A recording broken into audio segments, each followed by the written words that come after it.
So I'm on my way to therapy, right? I'm on my way to go get therapized, get these therapeuticals, right? And it's raining, and I just have to leave school, and I had a haircut and a head shave, straight hair, right? White guy, and it was my teacher, instructor has kind of showed me how to do this one time, and the equipment's not working. The stuff you need for lather to keep the skin moist stops working partway through the shave, so it's dry, and I nick my customer. I feel horrible about it. And my customer is cool, totally cool with it. You know, he was a medic, in an airborne ranger medic, meaning he jumped out of airplanes. He jumped out of airplanes to go be a paramedic type scenario, right? And he's like, it's cool. Like, nicks are common, you know, but I just wanted it. The haircut was fresh. I wanted the shave to be nice. I nicked him. The equipment's not working. The shave stuff's not working.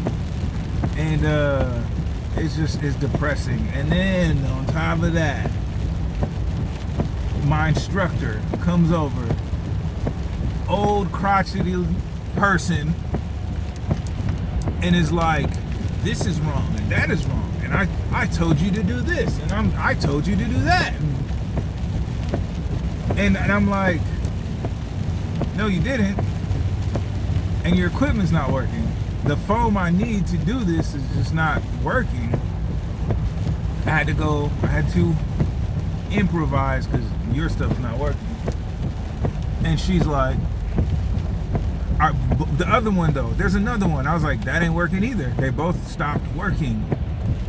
And she's like, this is not how you do this. Throw her hands up and like walks away. So I gotta go get another hot towel. And she's standing there looking at me like,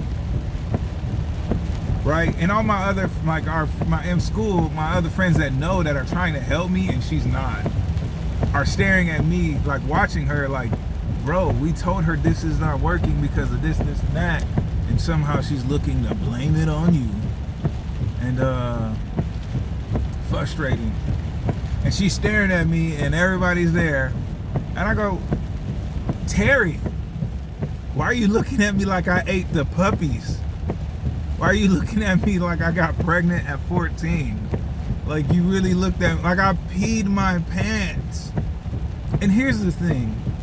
If people invest in you and somehow are disappointed, I get it. But if people got a demand on your life but is not willing to invest, whatever, chump deuces, keep it moving, it don't matter.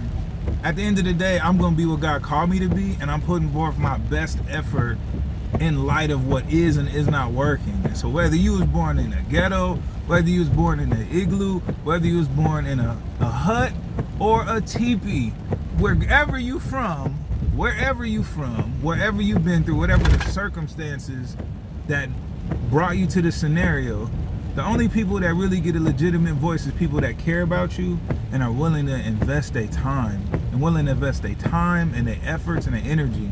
Back to my homeboy Richard Sharp from St. Paul, Rice Street in St. Paul. Richard Sharp said this to me in the sober house. He said, there's two things that matter to people. This is how you know someone cares about you. I don't know if in the Bible how true this is, but he said this.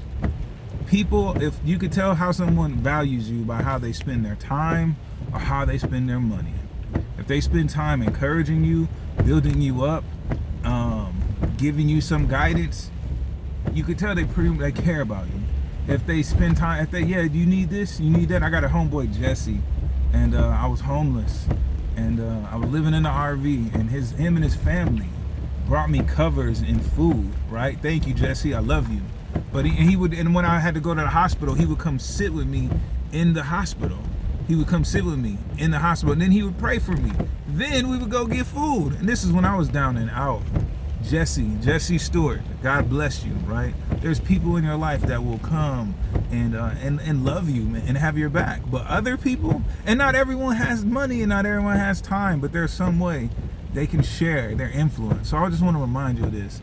People's sneers and their snarky remarks and whatever, guess what? That's going to come and go. That's just one grit of sand on sandpaper. You get polished. You be refined. You're going to be what you're going to be.